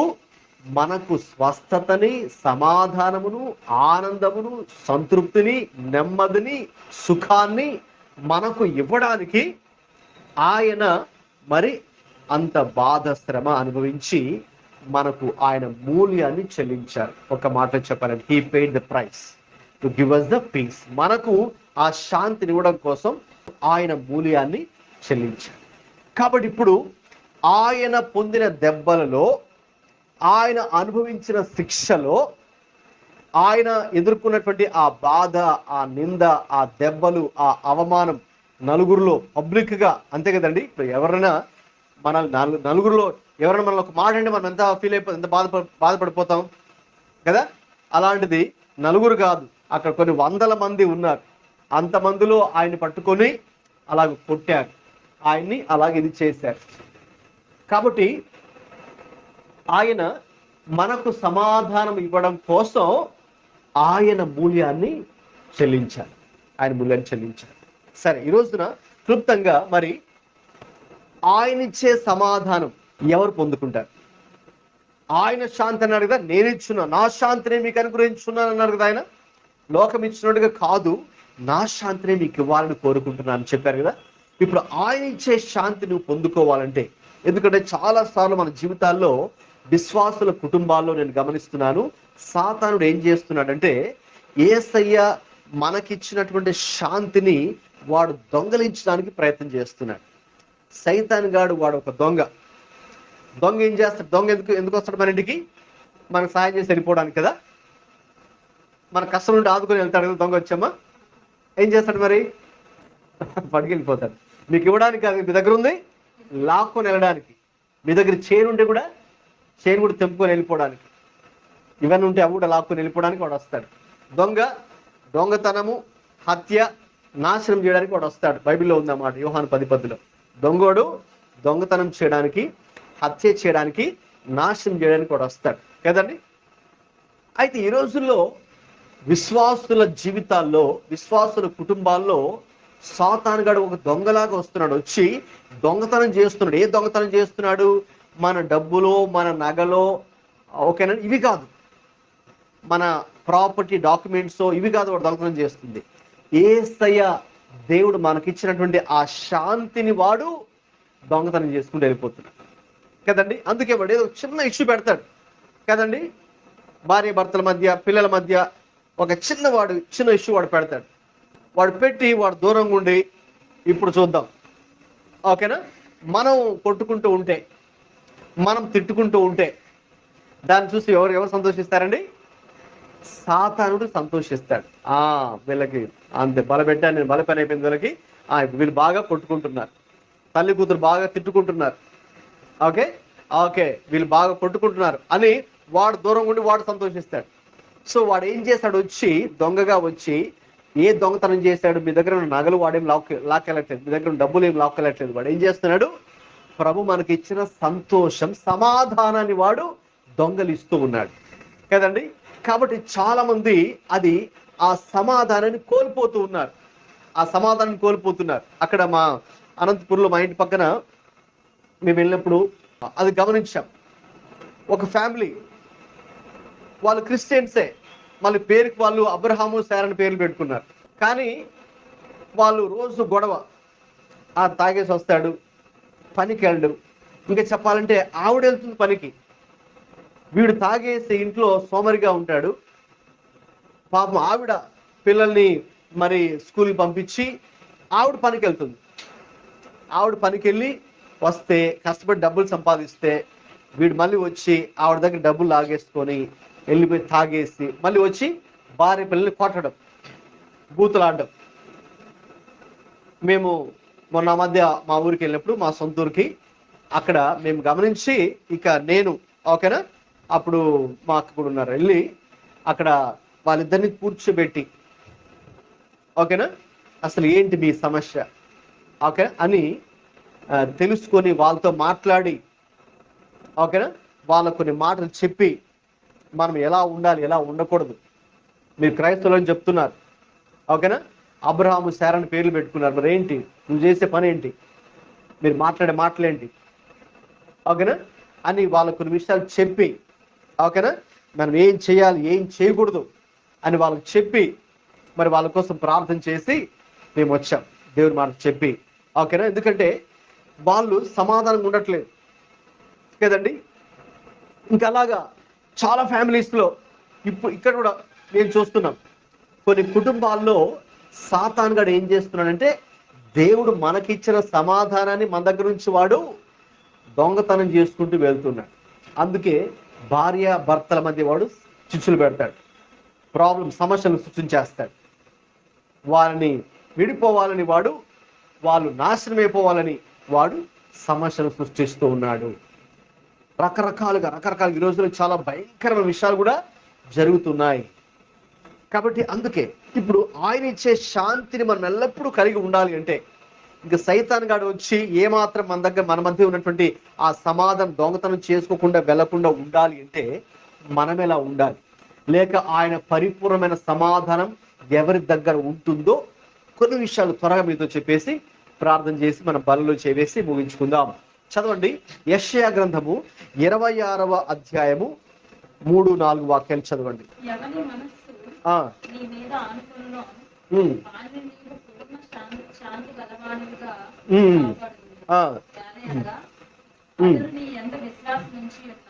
చాలండి. ఇప్పుడు నేను చెప్పినట్టుగా ఎవరు దేవుని పరిపూర్ణ సమాధానము లేక శాంతిని పొందుకుంటారు, లేకపోతే సైతాన్ గాడు మన హృదయంలోకి వచ్చి, మన మనసులోకి వచ్చి, మన కుటుంబంలోకి వచ్చి, దేవుడైతే మనకు శాంతిని ఇచ్చాడు, పరిపూర్ణమైన శాంతి, దాన్ని దొంగతనం చేయాలి వాడు చూస్తూ రకరకాలుగా చిచ్చులు అవి పెడుతున్నాడు. దేవుడిచ్చిన శాంతిని కోల్పోకుండా ఉండాలి అంటే మనం ఎలాగా ఉండాలి అనేది ఇక్కడ చాలా స్పష్టంగా ఉంది. చెప్పండి, ఎవరు దేవుడిచ్చిన పరిపూర్ణ శాంతిని పొందుకుంటారు, లేక ఆ శాంతిని ఎవరు కాపాడుకుంటారు పోగొట్టుకోకుండా? వాళ్ళే. అదండి సమాధానం. ఎవరు యేసయ్య ఇచ్చిన పరిపూర్ణ శాంతి పొందుకుంటారంటే, లేకపోతే ఎవరు యేసయ్య ఇచ్చిన ఆ శాంతిని పోగొట్టుకోకుండా, సైతాన్ గాడు వచ్చి అది ఇది చేస్తున్న డిస్టర్బ్ చేస్తున్న కూడా పోగొట్టుకోకుండా దాన్ని భద్రంగా కాపాడుకుంటారు అంటే కదా. మరి దొంగడు వచ్చి లాగుతుంటే మన మెడలో ఉన్న చైన్ మనం ట్రై చేస్తాం కదా, అలా వదులుకోం కదా. అలాగా ఎవరు దాన్ని పోగొట్టుకోకుండా భద్రంగా ఉంచుకోగలరంటే ఎవని మనస్సు నీ మీద ఆనుకొనునో వారు మాత్రమే. అందరూ కాదు. ఇక్కడ ఎవరి మనస్సు దేవుడి మీద ఆనుకుంటుందో వారికి మాత్రమే దేవుని పరిపూర్ణ శాంతి ఉంటుంది. లేక అటువంటి వారు మాత్రమే సైతాన్ గాడు వచ్చి అన్ని విధాలుగా శోధిస్తూ చిచ్చులు పెడుతూ రకరకాలుగా మన దగ్గర ఉన్నటువంటి దేవుడిచ్చిన సమాధానాన్ని వారు దొంగతనం చేసి లాక్కెళ్ళిపోవాలని వారు ప్రయత్నం చేస్తున్నా కూడా మనమైతే దాన్ని గట్టిగా ఎప్పుడు పట్టుకొని ఉంటామంటే, ఎప్పుడు దాన్ని భద్రం చేసుకొని, ఓకేనా, వాడు వచ్చి ఏమాత్రం కూడా మన దగ్గర ఉన్న సమాధానము దొంగలించుకుని ఉండాలి అంటే మన మనస్సు ఎవరి మీద ఆనుకోవాలి? ఎవరి మీద ఆనుకోవాలి? లోకం మీదన, మనుషుల మీదన, లోకపు సంగతుల మీదన, లోకాశల మీద మన మనస్సు ఉండాలా? కాదు కదా. ఎవరి మీద అండి? దేవుడి మీద మీరు ఆనుకోవాలి. ఆ మాట నాకు చాలా ఇష్టం. దేవుడి మీద అలాగా ఏదో దేవుణ్ణి స్మరణ చేయండి అనేవి అక్కడ చెప్పలేదు కదండి. దేవుణ్ణి జపం చేయండి, స్మరణ చేయండి, ధ్యానం చేయండి అని మామూలుగా అంటుంటారు కదా, అది ఇక్కడ కాదు. ఓకేనండి. అయితే నీ మనస్సు ఎలా ఉండాలి? ఏముందో అక్కడ ఇంకోసారి చెప్పండి. దేవుడి మీద ఆనుకోవాలి కదా, దేవుడి మీద ఆనుకోవాలి. ఇప్పుడు మనం ఒకరి మీద ఆనుకుంటున్నామంటే ఆ వ్యక్తికి దగ్గరగా ఉన్నామా లేక దూరంగా ఉన్నామనా? దగ్గరగా ఉన్నామని అర్థం కదా. ఒక వ్యక్తి ఓకేనా మీద నువ్వు ఆనుకుంటున్నావంటే చాలా దగ్గరకు వచ్చేసావని అర్థం కదా. సో నువ్వు చాలా దగ్గరకు ఉన్నావు ఆ వ్యక్తికి అని అర్థం. You are very close. So మరి దాని అర్థం ఏంటి చెప్పండి? నీ మనస్సు దేవుడి మీద ఆనుకోవాలంటే నీవు దేవుడికి చాలా దగ్గరగా ఉండాలి, దేవుడు చాలా సమీపంగా ఉండాలి. బైబిల్లో యేసయ్యకున్న 12 శిష్యుల్లో ఒక శిష్యుడు, ఏ శిష్యుడు? యేసున రొమ్మున ఆనుకున్న శిష్యుడు అని ఉంటుంది. ఎవరు ఆయన పేరు చెప్పండి? యోహాన్. కరెక్ట్. యోహాన్ అనే శిష్యుడు యేసు రొమ్మున ఆనుకున్న శిష్యుడు. అంటే అర్థం ఏంటంటే ఇంకా యేసయ్యకి చాలా దగ్గరగా ఉన్న శిష్యుడు. ఆయన మనస్సుకి, ఆయన గుండెకు, ఆయన హృదయానికి చాలా దగ్గరగా ఉన్నటువంటి శిష్యుడు. అంటే దేవుడితో అంత దగ్గర సంబంధం కనుక మనం కలిగి ఉంటే, ఇప్పుడు చెప్పండి, దేవుడికి నువ్వు ఎంత దగ్గర అవుతావో సైతాన్ గాడు అంత దూరంగా నీ దగ్గర నుంచి పారిపోతాడు. అర్థమవుతుందా? ఇప్పుడు చెప్పండి, దానికి రివర్స్లో ఆలోచిద్దాం. ఇప్పుడు నువ్వు దేవుడికి దూరంగా ఉంటే దాని అర్థం ఎవరు నీకు దగ్గర అవుతారు? సైతాన్ గాడు నీకు దగ్గర అయిపోతాడు. ఓకేనా? లోకము, సైతాను, లోకంలో ఉన్నటువంటి ఆశలు, లోకస్తు దేనికోసం అయితే ప్రాకులాడుతున్నారు వాటి కోసం కదండి. ఇంక ఇదే మాకు ఈ జీవితమే శాశ్వతం అన్నట్టుగా లోకస్తులు ఈ రోజుల్లో మరి తయారవుతున్నారు కదా, వాళ్ళు ఈ రోజుల్లో ప్రవర్తిస్తున్నారు కదా. అలాగ మనం కూడా ఉంటాం. అయితే నీవు దేవుడికి దగ్గర అయ్యే కొద్ది, దేవుడికి ఎంత దగ్గర అవుతావో సైతాన్ గాడు ఓకే వాడు అంత భయపడతాడు మనకు. ఓకేనండి. ఒక మోకాళ్ళ మీద ఉన్న క్రైస్తవుని చూసంటే ఆ సైతాన్ గాడు గజ గజ గజ వణిగిపోతాడు. మన దగ్గర కూడా వాడు రావడానికి ఇష్టపడు, భయపడిపోతాడు అనమాట. అలాగా నువ్వు దేవుడికి దగ్గరగా ఉన్నావంటే, దేవుడితో దగ్గర సంబంధం చేస్తున్నావంటే, అమ్మో ఈ వ్యక్తితో మనకు వద్దులే, ఎందుకంటే ఇంకా ఈయన డైరెక్ట్గా దేవుడితో సంబంధం పెట్టుకున్నాడు, ఇంకా దేవుడికి చాలా దగ్గరగా ఉన్నాడు ఈయన, కాబట్టి ఇంకా నా ఆటలు ఇక్కడ చల్లవు, నా ఆటలు సాగవు ఇక్కడ అని సైతాన్ గాడు దూరంగా వెళ్ళిపోతాడు. ఇక వాడు ఏమాత్రము దేవుడు మనకిచ్చినటువంటి ఆ సమాధానాన్ని వాడు దొంగలించడానికి అవకాశము లేదు. కాబట్టి ఈ రోజున దేవుడిచ్చే పరిపూర్ణ శాంతి ఓకేనా. ఇప్పుడు భార్య భర్తల మధ్య, పిల్లల మధ్య, ఈ మనం పని చేసే చోట రకరకాల పరిస్థితులు కూడా మనం వెళ్తున్నాం కదండి. సో వాళ్ళు ఆ మాటలు ఈ మాటలు అంటూ ఉంటారు, అది ఇది చేస్తూ ఉంటారు, మన ముందు ఒకలాగా మనకి వెనకొకలాగా చేస్తూ ఉంటారు కదండి. లేక మనల్ని కావాలని టార్గెట్ చేస్తూ ఉంటారు, రకరకాలుగా చేస్తున్నప్పుడు ఓకే ఈ పరిస్థితుల మధ్య నువ్వు తట్టుకొని నిలబడాలి అంటే, ఈ పరిస్థితుల మధ్య కూడా నీ సమాధానం కోల్పోకుండా వాళ్ళే నేను ఒక బూత్ మాట అనొచ్చు. మీరు ఎక్కడైతే పని చేస్తున్నారో వాళ్ళు ఒక బూత్ మాట వినొచ్చు. మనకు కూడా కోపం వస్తుంది కదా, మనం కూడా మనుషులే కదండి, మనకు కోపం, మనం కూడా ఒక మాట అనాలనుకుంటాం. అయితే అక్కడ దేవుడు నిన్ను ఆపుతాడు. అప్పుడు నీవు అక్కడ చెప్పాలంటే కూల్గా నువ్వు ఉండడానికి, అక్కడ నువ్వు ఏమాత్రం టెన్షన్ లేకుండా నీ ఫేస్లో కోపం నువ్వు చూపించకుండా కూడా ఉండాలి అంటే అప్పుడు నీలో ఏముండాలి? దేవుని పరిపూర్ణ సమాధానం ఉంటే అప్పుడు నువ్వు ఆగుతావు. ఓకే, అప్పుడు నువ్వు వాళ్ళన్న మాటే నువ్వు కూడా ఏదో అనేసేయాలి వెంటనే అనుకోకుండా, మనం ఆగాలంటే మనలో దేవుడు సమాధానం ఉన్న వ్యక్తులు మాత్రమే అలా ఉంటారు. సో ఎవరు మరి వాళ్ళు? ఆ సమాధానం ఉండాలంటే నువ్వు దేవుడికి ఆనుకొని జీవించాలి. అంత దగ్గరగా దేవుడితో నీకు సంబంధం ఉంటే అప్పుడు మాత్రమే నువ్వేం చేయొచ్చు.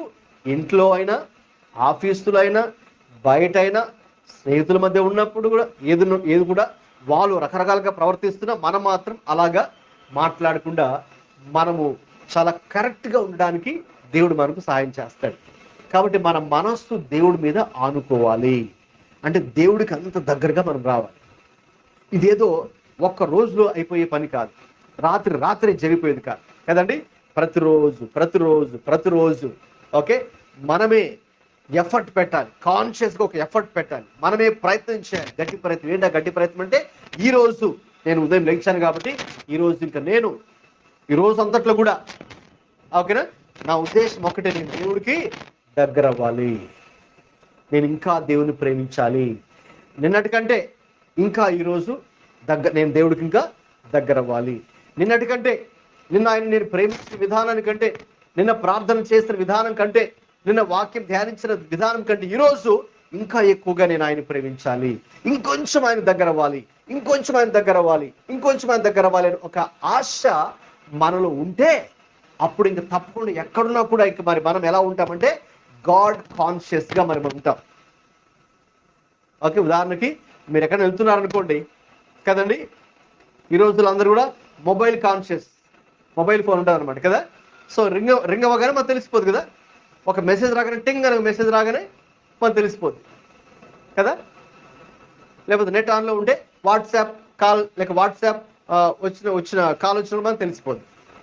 సో వీఆర్ మొబైల్ కాన్షియస్ కదా. సో వెంటనే మొబైల్ కాల్ రాగానే ఫోన్ అటెండ్ చేస్తాం, మెసేజ్లు రాగానే చూసుకుంటాం, రిప్లై పంపిస్తాం కదా. అలాగా మీరు ఎక్కడికి వెళ్ళినా కూడా ఎలాగైతే మనం మొబైల్ కాన్షియస్గా ఉంటున్నామో, సెల్ ఫోన్ కాన్షియస్గా ఉంటున్నామో, ఇప్పుడు మనం ఎలా ఉండాలి? ఎక్కడికి వెళ్ళినా కూడా గాడ్ కాన్షియస్గా ఉండాలి. ఓకే, ఏం జరుగుతుందంటే నువ్వు దేవుడికి దగ్గర అయ్యే కొద్దీ you will become God conscious. దేవుడు దూరం ఉంటే నువ్వు ఉండవు. అప్పుడు నువ్వు ఎలాగా? వరల్డ్ కాన్షియస్, ఫ్రెండ్స్ కాన్షియస్, లేకపోతే మిగతా అలా ఉంటావు అనమాట. మొబైల్ కాన్షియస్ అని చెప్పాను కదా. అయితే దేవుడు దగ్గర అయ్యే కొద్దీ ఇప్పుడు you will become God conscious. అంటే ఇంకా మనసులో అంతా కూడా ఎవరు ఉంటారమ్మా? ఇంకా దేవుడే. అయ్యో ఈ మాట అంటే దేవుడు ఏమనుకుంటాడేమో, అమ్మో తప్పు, అమ్మో ఈ పని చేస్తే తప్పు, ఎవరు చూడట్లేదు కదా, ఇది తీసుకుందామా? ఓకేనా, అక్కడ వాళ్ళు ఇంట్లో పని చేసేటప్పుడు బంగారు చైన్ అక్కడ పడిపోయింది, ఓకేనా, ఎవరు చూడట్లేదు, ఆ బంగారు చైన్ తీసుకుందామా? నీకు ఆశ కలుగుతుంది ఫస్ట్, అమ్మో ఒక 50,000 1,00,000 వచ్చేస్తుంది కదా, ఏదో ఖర్చుకుంటుంది కదా, ఆ బంగారు చైన్ తీసేసుకుందాం ఓకే అని ఆశ పడుతుంది మనసులో. మళ్ళీ వెంటనే ఏం కలగాలి? వెంటనే అమ్మో దేవుని భయం కావాలి, వెంటనే అమ్మో వద్దు, ఈ పని చేస్తే అమ్మో దేవుడు ఒప్పుకోడు కదా, దేవుడు నచ్చదు కదా, దొంగతనం చేయకూడదు, బైబిల్ చాలా స్పష్టం చెప్పాడు కదా, అమ్మో వద్దు అని వెంటనే మీకు ఎవరు గుర్తుకొస్తారండి? దేవుడు గుర్తుకు రావాలి. ఓకేనా, ఒక చోట ఒక మాట అనాలన్నా, ఒక పని చేయాలన్నా, ఒక చోటుకి వెళ్ళాలన్నా మన దేవుడు గుర్తు రావాలి. మొన్న నేను పోయిన వారం అంతే ముందు 2 weeks లాస్ట్ మంత్ కదా నేను బెంగళూరు వెళ్ళినప్పుడు అక్కడ బెంగళూరు దగ్గర ఒక హొస్కోట నుంచి ఒక లోపలికి ఒక విలేజ్కి వెళ్ళారనమాట. అక్కడ ఒక చర్చ్లో వాక్యం చెప్పడానికని వెళ్తే ఆ రోజు మీటింగ్ అయిన తర్వాత నెక్స్ట్ డే మరుసటి రోజు తిరిగి వస్తున్నప్పుడు వాళ్ళు నన్ను ఒక ఇంటికి తీసుకెళ్లారు. ఆ పాస్టర్ గారు వాళ్ళ విశ్వాసుల ఇంటికి తీసుకుని వెళ్ళి వాళ్ళు పరిచయం చేసి వాళ్ళకి ప్రార్థన చేయమని చెప్పారు. మరి ఆవిడ మీలా కొంచెం పెద్ద వయసు ఉంటుంది అనమాట. కొత్తగా దేవుని తెలుసుకుంది అప్పుడే. అందరూ హిందువులే. తర్వాత నేను అక్కడున్నప్పుడు వరలక్ష్మి వ్రతం వచ్చింది, ముందు రోజే వరలక్ష్మి వ్రతం. సో వరలక్ష్మి వ్రతం అప్పుడు మామూలుగా అందరూ కూడా కలుసుకుంటారు కదండి కదా, కలుసుకొని ఇంక వాళ్ళు పూజలు అవన్నీ కూడా చేసి కదా, పసుపు కుంకాలు అవన్నీ ఏవైతే వాళ్ళు చేస్తారో అవన్నీ కూడా చేయాలి మరి. ఓకే, అయితే వాళ్ళ అక్క వాళ్ళు చెల్లి వాళ్ళు మొత్తానికి ఉన్నారు. ఇవిడికి పిలిచారంట. పిలిస్తే ఈమె వెళ్ళలేదు. ఏం చెప్పింది? నేను యేసుప్రభు నమ్ముకున్నాను, ఇప్పుడు నేను అది చేయను, ఆ వరలక్ష్మి వ్రతం సంబంధించిన పూజలు రకరకాలుగా చేస్తారు కదమ్మా, అవి నేను రానని చెప్పింది. నువ్వు రావేంటి అని వాళ్ళు తిట్టారంట. వాళ్ళ అక్క వాళ్ళు చెల్లి వాళ్ళు మొత్తానికి అందరు కూడా. మరి ఆమెకు బాధ వేసింది, ఎవరికైనా బాధగా వేస్తుంది కదా. అయితే ఈమెయితే మరి యేసు ప్రభు నమ్ముతుంది కాబట్టి ఈమె ఒక నమ్మకం మీద ఉంది, ఇప్పుడు నేను యేసు ప్రభు నిజమైన దేవుడు తెలుసుకున్నాను కాబట్టి ఇంక ఇవన్నీ కూడా ఓకేనా, ఈ పూజలు, ఈ వ్రతాలు, ఈ దేవత ఆ దేవత ఆ దేవుడు ఈ దేవుడు అప్పటిదాకా ఏదైతే ఈమె మొక్కిందో నమ్మిందో విడిచిపెట్టేస్తుంది, మొత్తం అన్ని కూడా విడిచిపెట్టేసి ఇంకా యేసు ప్రభు దేవుడు అని చాలా ఖచ్చితంగా భక్తి చేస్తుంది కాబట్టి వాళ్ళు పిలిచారు ఆమె. పిలిచినప్పుడు ఓకేనా, ఆమె ఏమి ఆలోచించింది వెంటనే, వాళ్ళు పిలిచారు కాబట్టి వెళ్ళిపోలా. అమ్మో వాళ్ళు ఏమనుకుంటారు, అందుకేనా నువ్వు ఏ కాన్షియస్లో ఉండాలి, మనుషులు కాన్షియస్ కాదు, వాళ్ళేమనుకుంటారేమో వీళ్ళేమనుకుంటారేమో, అమ్మో నేను వెళ్ళకపోతే, అమ్మో నేను రాకపోతే, అమ్మో నేను చేయకపోతే వాళ్ళేమనుకుంటారేమో, నన్ను వెలివేసేస్తారేమో, నన్ను తిడతారేమో, నన్ను కొడతారేమో అని మనుషుల గురించి ఆలోచించేది కాదమ్మా. నీవు దేవుడు దగ్గర అయితే దేవుడి గురించి ఆలోచిస్తావు. అమ్మో ఆయన గాయపడతాడు కదా నేను ఈ పని చేస్తే, ఆయనకి నప్పదు కదా నేను ఈ పని చేస్తే, ఆయనకి ఇష్టం లేదు కదా నేను ఈ పని చేస్తే, అమ్మో నేను వెళ్ళి ఈ పూజలో పాల్గొంటే అమ్మో ఆయనకి ఇష్టం లేదు కదా ఈ పని చేస్తే, మా చెల్లి వాళ్ళకి ఇష్టమే, మా అక్క వాళ్ళకి ఇష్టమే, వాళ్ళు ఓకే అంతా హ్యాపీ, బంధువులందరూ హ్యాపీగా ఉంటారు, కానీ అమ్మో ఈ పని చేస్తే దేవుడికి ఇష్టం లేదు కదా అని ఆమె వెంటనే అది ఆలోచించి చెప్పేసింది. ఆమె నాతో చెప్తుందన్నమాట. ఆ రోజు మరుసటి రోజు నేను ఇంకా వస్తున్నప్పుడు వాళ్ళ ఇంటికి వెళ్ళి మరి ఆ పాస్టర్ గారిని పరిచయం చేసి ఇలాగా చెప్పినప్పుడు ఆమె చెప్తుందన్నమాట. మరి అప్పుడు నాకు నిజంగా మంచిది అనిపించింది. అంటే ఆమె తీసుకున్న నిర్ణయము ఒక విధంగా వాళ్ళ అక్క వాళ్ళు చెల్లి వాళ్ళు ఇష్టపడకపోయినా, ఆమెను తిట్టినా, లేక నేను మా కులం నుంచి వెలివేసేస్తాం అని చెప్పినా, లేకపోతే నీ గతి ఏమైపోతుంది, నీ ఇలా అయిపోతావు అలా అయిపోతుంది, శాపనార్థాలు పెడతారు కొంతమంది. అమ్మో నువ్వు మరి దేవత పూజ చేయట్లేదా, లేకపోతే అది ఇదాగా ఇంకా మన కులదేవత ఏమైపోతుంది, నీ మీద కోపం పెంచుకుంటుంది కదా, నీకు శాపం వచ్చేస్తుంది, అది ఇది అని రకరకాల కొంతమంది డైరెక్ట్గా శాపనార్థాలు పెట్టేస్తారు కదా. ఓకేనా, కొంతమంది మనసులో శాపనార్థం, కొంతమంది బయట శాపనార్థాలు పెడతారు. అలాగే ఏం పెట్టినా కూడా ఆ మాత్రం చాలా ధైర్యంగానే ఉంది. ఆ మాత్రం ఆవిడకి పెద్దగా ఏమీ తెలియదు, వాక్యం కానీ పెద్దగా ఏం తెలియదు, కొత్తగా అప్పుడే కొద్ది రోజుల క్రితమే దేవుని తెలుసుకొని బాప్తిసం చర్చకు వస్తుంది. అయితే ఒకటి తెలుసు, ఇంకా ఈ దేవుని నేను నమ్ముకున్నాను కాబట్టి ఇంకా మిగతా కూడా చేయకూడదని. ఆమె పెద్దగా నాలెడ్జ్ లేకపోయినా, పెద్దగా దేవుడి గురించి అవగాహన, వాక్యం గురించి అవగాహన లేకపోయినా, అప్పుడే కొత్తగా నమ్ముకున్న ఆమె మాత్రం తన దేవుడు పట్ల షీఈ్ వెరీ గాడ్ కాన్షియస్ అని అనిపించింది. నిజంగా ఆమె దేవుడు గురించి ఆలోచిస్తూ ఉంది. నా దేవుడు ఏమనుకుంటాడు ఈ పని చేస్తే, నా దేవుడు ఏమనుకుంటాడు అని అంది.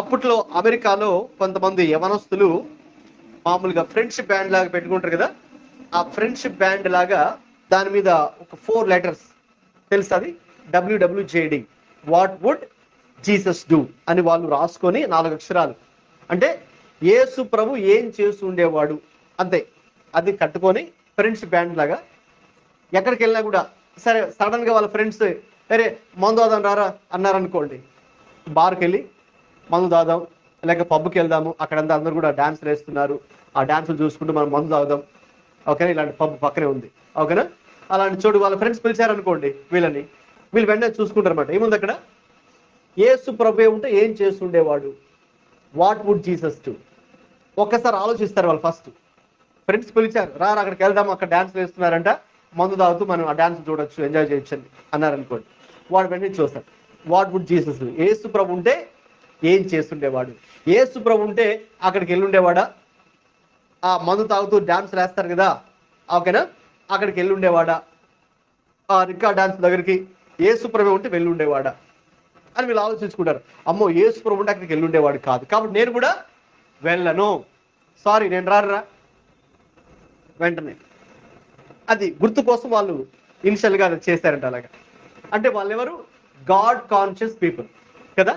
అంటే నా స్థానంలో యేసు ప్రభువే ఉంటే అక్కడికి వెళ్ళి ఉండేవాడా, అక్కడ ఆ డాన్స్లను చూసి తాగుతూ ఎంజాయ్ చేస్తుండేవాడా, నా ప్లేస్లో ఉంటే యేసు ప్రభు ఉంటే అబద్ధాలు చెప్పుండేవాడా, యేసు ప్రభు ఉంటే మోసం చేస్తుండేవాడా, నా ప్లేస్లో యేసు ప్రభు ఉంటే ఓకేనా ఇలాగా చాలా మందితో అక్రమ సంబంధాలు పెట్టుకుని ఉండేవాడా, కాదు కదా, కాబట్టి నేను ఆ పని చేయను వెంటనే. అంటే గాడ్ కాన్షియస్. సో అది ఎప్పుడు వస్తుంటే మరి మనకు ఇప్పుడు చెప్పండి, ఎప్పుడు వస్తుంది?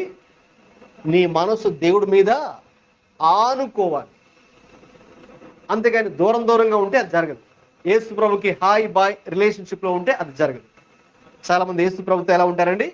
Hi bye relationship, hi bye, అంతే కదండి. మనం కొంతమందితో ఎక్కువ ఏం మాట్లాడు, మన వాళ్ళతో కనబడగానే హాయ్ అండి అని చెప్తే మళ్ళీ వెళ్తున్నామండి బాయ్ అండి, అంతే. హాయ్ బాయ్ రిలేషన్షిప్ అంటే వాళ్ళతో మనకి ఎక్కువ సంబంధం ఏమి ఉండదు కదండి. కొంతమంది అలా ఉంటారు. ఓకే, సో చాలా మంది యేసు ప్రభుతో కూడా ఎలా ఉంటారంటే ఏదో హాయ్ బాయ్ రిలేషన్షిప్ లాగే ఉంటారు. అంటే ఇంకా ఆయనతో దగ్గర సంబంధం వాళ్ళకు ఉండదు. కాబట్టి ఈ రోజున మనం పరిపూర్ణ సమాధానంతో ఉండాలంటే, బయట పరిస్థితులతో సంబంధం లేకుండా నువ్వు చాలా కూల్గా ఉండాలంటే, దేవుడిచ్చిన పీస్ సమాధానం కోల్పోకుండా ఉండాలి అంటే నువ్వేం చేయాలి? నీ మనస్సు ఎవరి మీద ఆనుకోవాలి? దేవుని మీద ఆనుకుంటే అప్పుడు దేవుడు ఏం చేస్తాడు? వానిని నీవు పూర్ణ శాంతి గలవానిగా కాపాడుదువు. అదండి పూర్ణ శాంతి. సో ఆ కంప్లీట్ పీస్ ఎవరిలో ఉంది? దేవుడిలో ఉంది. ఇప్పుడు ఆ పూర్ణ శాంతి దేవుడు ఇప్పుడు ఎవరికి ఇస్తారు? నీకు ఇస్తారు. ఎప్పుడు? నీ మనస్సు ఆయన మీద ఆనుకుంటే. నీ మనస్సు ఆయన మీద ఆనుకోకపోతే నీవు ఆ పూర్ణ శాంతి పొందుకోలేవు. అప్పుడు నువ్వేమైపోతావు? చీటికి మాటికి, ఓకేనా, నీకు టెన్షన్ అయిపోతుంది. చీటికి మాటికి నీ మూడ్స్ అన్ని కూడా అప్ అండ్ డౌన్గా ఉండిపోతాయి అనమాట. ఓకేనా, కోప్పడిపోతావు. ఓకేనా, అప్పుడే నవ్వుకుడు, అప్పుడే ఏడుపు, అప్పుడే కోపం అన్ని వచ్చేస్తుంటాయి. ఓకేనండి, మరి ఎలాగ రెస్పాండ్ అవ్వాలో నీకు తెలీదు. రాంగ్గా రెస్పాండ్ అవుతావు. నవ్వాల్సిన చోటు ఏడ్వాల్సిన చోటు నవ్వి విచిత్రంగా ప్రవర్తిస్తూ టెన్షన్గా ఫీల్ అయిపోతే ఇలా మనం ఉంటాం. ఓకే, అయితే మనం ఆ పూర్ణ శాంతి మనకు ఉండాలి అంటే మనం దేవుడి మీద ఆనుకోవాలి. అది మొట్టమొదటి విషయం. రెండవదిగా యెషయా గ్రంథము 57:2 త్వరగా చదవండి.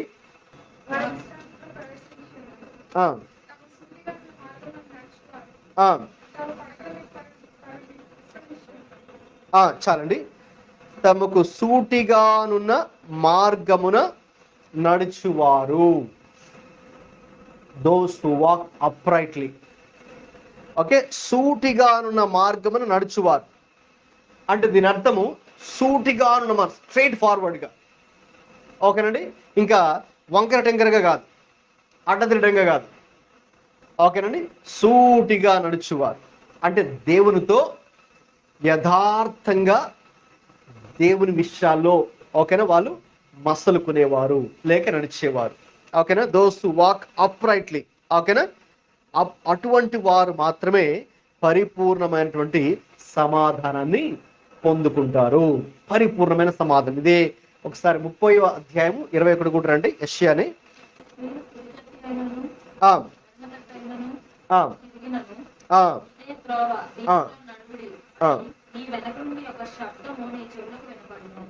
ఆ త్రోవ దేవుని యొక్క త్రోవ, మనము తిన్నగా నడిచేటటువంటి ఒక త్రోవ.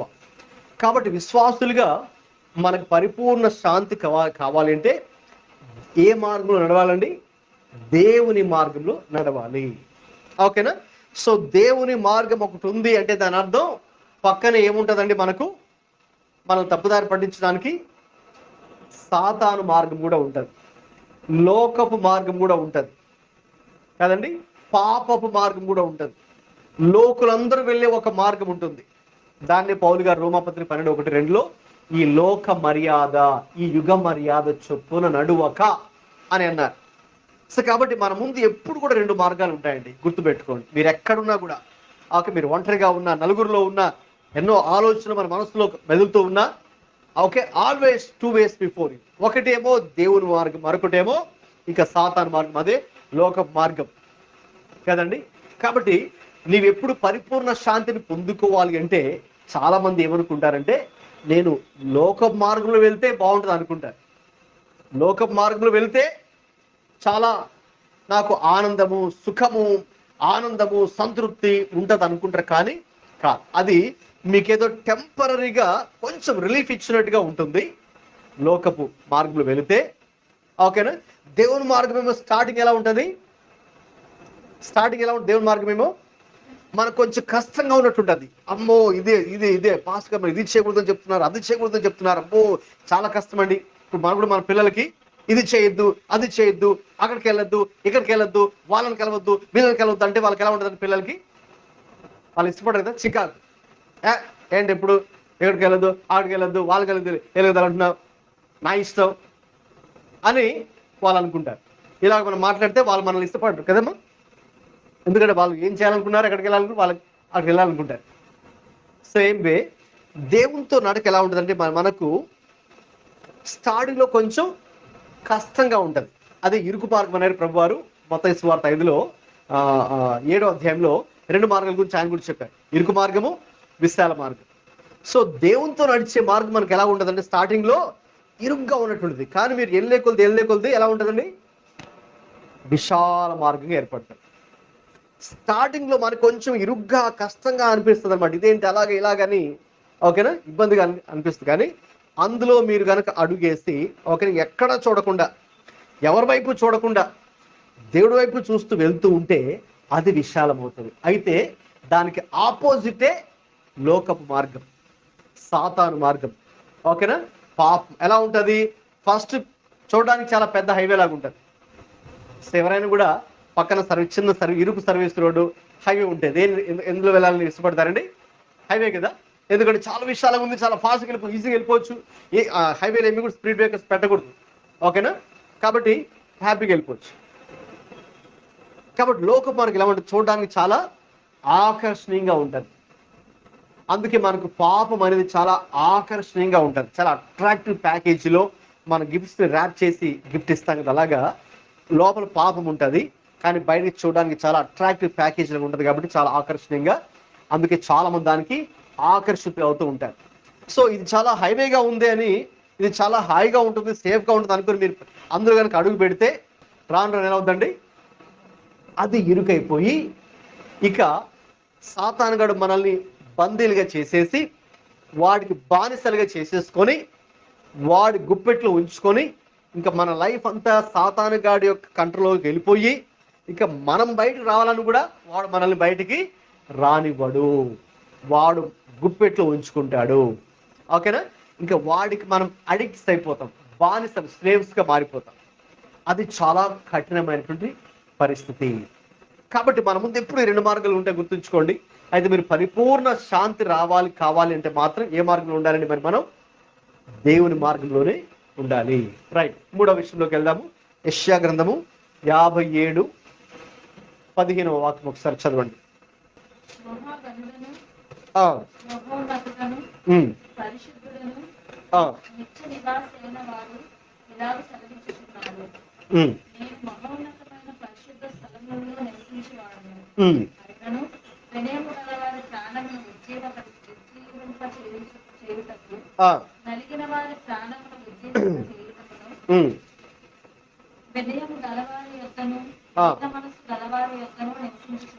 చాలండి. ఇదే అధ్యాయంలో ఇంకా 18 నుంచి 20 దాకా కూడా మనం చూడొచ్చు. అక్కడ చూస్తే ప్రభు ఎవరికి సమాధానము, దూరస్తులకు సమీపస్తులకు 19వ వచనం, సమాధానము, ఓకేనా, ఇస్తాను, స్వస్థతనిస్తాను దేవుడు చెప్తున్నాడు. కాబట్టి ఎవరికి సమాధానం పొందుకుంటారు, ఎవరు స్వస్థత పొందుకుంటారు అంటే ఇక్కడ విరిగి నలిగినటువంటి హృదయము కలిగినటువంటి వారు. అంటే దాని అర్థం తగ్గింపు, వినయము, విధేయత లేక తగ్గింపు అనేది ఇక్కడ చాలా చాలా ప్రాముఖ్యం. సో అటువంటి వారికి దేవుడు ఏం చెప్తున్నాడండి? స్వస్థత, సమాధానము, అలాగే పునరుద్ధరణ. అవన్నీ కింద వరకు చదువుకుంటూ వెళ్తే మరి మీరు తర్వాత వాటిని చదవండి. దేవుడు వారికి అటువంటి ఆశీర్వాదం దేవుడు ఇస్తాడు. కాబట్టి ఇక్కడ విషయం ఏంటంటే మరి మనం ఎల్లప్పుడూ కూడా దేవుని యొక్క సన్నిధిలో విరిగి నలిగినటువంటి మనస్సు కలిగిన వారుగా ఉండాలి. ఏంటి విరిగి నలిగిన మనస్సు, హృదయం అంటే తగ్గింపు. అదే ఎక్కడ ఉంది కదండి, వినయము గలవారి యొద్దను దీన మనస్సు గలవారి యొద్దను నివసించుచున్నాను. సో ఎవరు చెప్పాలంటే ఈ భూమి మీద పరిపూర్ణ శాంతి కలిగిన వారుగా ఉంటారు అంటే అహంకారులు కాదు, గర్వముతో జీవించేవారు కాదు, డంబముతో డాంబికముగా ప్రవర్తించేవారు కాదు, ఓకేనండి, బయటికి షో ఆఫ్ చేసేటటువంటి వారు కాదు. ఎవరు అంటే వినయము కలిగిన వారు, దీన మనస్సు కలిగిన వారు. చెప్పాలంటే వాళ్ళే చాలా పీస్ఫుల్గా ఉంటారు. సో అప్పటి కాలంలో ఒక రాజు ఒక సర్వే చేశాడు, ఎవరు ఈ ఊర్లో మనశ్శాంతిగా ఉన్నాడు అని. కానీ ఆయన మారువేషం వేసుకొని మొత్తం వెళ్ళి చూస్తే ఓకేనా, మరి బాగా ఇతను అనుకున్నాడు, బాగా పెద్ద ఇంట్లో ఉన్న వాళ్ళు, బాగా డబ్బులు కలిగిన వాళ్ళు, బాగా స్థలాలు, పొలాలు, ఇల్లులు ఉన్నటువంటి వాళ్ళు మనశ్శాంతితో ఉంటారేమో. పాపం ఈ పేదవాళ్ళు తినడానికి వాళ్ళకి తిండి లేక, కట్టుకోవడానికి మంచి బట్టలు లేక, ఉండడానికి పెద్ద మంచి ఇల్లు లేక, మరి వాళ్ళు ఎప్పుడు బాధలో ఉండిపోతారని అనుకున్నాడు. కానీ విచిత్రమైన విషయం ఏంటంటే, ఎవరు మనశ్శాంతితో సంతోషంగా ఉన్నారంటే అందరిని అడిగాడు. అందరిని ఇంటర్వ్యూ చేస్తే అందరిని అడిగితే, మీరు సంతోషంగా ఉన్నారండి, మీరు సంతోషంగా ఉన్నారా అని డబ్బున్న వాళ్ళని, పెద్ద ఇళ్ళలో ఉన్న వాళ్ళని అడిగితే ఆహా వాళ్ళు మనశ్శాంతితో లేరు. మరి ఎవరున్నారు మనశ్శాంతి అంటే, పాకలో ఉన్నారే, ఆ గుడిసె కొట్టం పాకలో ఉన్నారే, పేదరికంలో ఉన్నారే, సరిగ్గా తినడానికి మంచి ఆహారం లేని వాళ్ళు ఉన్నారే, కట్టుకోవడానికి మంచి బట్టలు లేకుండా ఉన్నారే, ఆ పేదవాళ్ళు సమాధానం ఉన్నారు, మనశ్శాంతి, ఏ టెన్షన్ లేకుండా. ఓకేనా? సరే, అది ఆయనకు అనుకున్న విషయం. అయితే ఇక్కడ విషయం ఏంటంటే, ఇక్కడ ఏదో భౌతికంగా పేదరికంలో ఉన్న వాళ్ళని కాదు, ఇక్కడ ఆత్మలో దీన మనస్సు కలిగిన వారు. నేను మీకు మొన్న ధన్యతలు కూడా స్టార్ట్ చేశాను కదా ఆన్లైన్ బైబిల్ స్టడీలో. అదే ఆత్మయందు ఓకేనా దీనులైన వారు ధన్యులు అంటున్నారు ప్రభువారు. వారి ఆ దీనత్వము, ఆ తగ్గింపు కలిగినటువంటి వారు, అటువంటి వారు ఎల్లప్పుడూ కూడా వారి హృదయంలో ఆ పరిపూర్ణ శాంతి ఉంటుంది. వారికి ఇంకెలాగంటే, వారికి ఉన్నా లేకపోయినా వారు పీస్ఫుల్గా ఉంటారు. బైబిల్లో ఒక ఆయన పౌలు గారు ఏమన్నారండి, ఆయనకి ఏమీ లేకపోయినా ఎలా ఉన్నారంట? ఫిలిప్పీలకు రాసిన పత్రిక 4వ అధ్యాయానికి రండి, 11వ వచనం.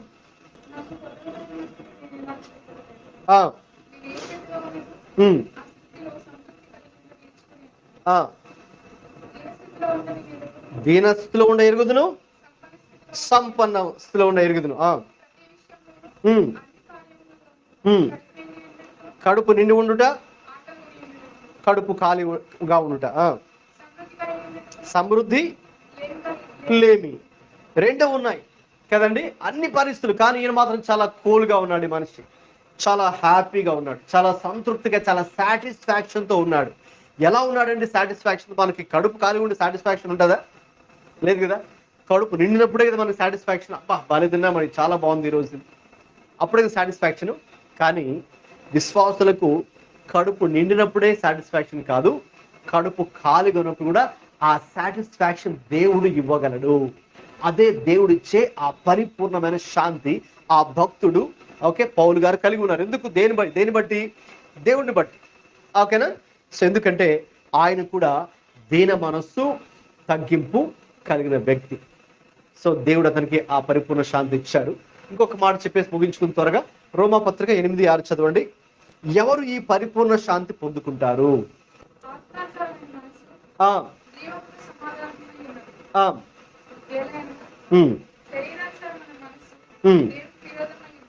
చాలండి.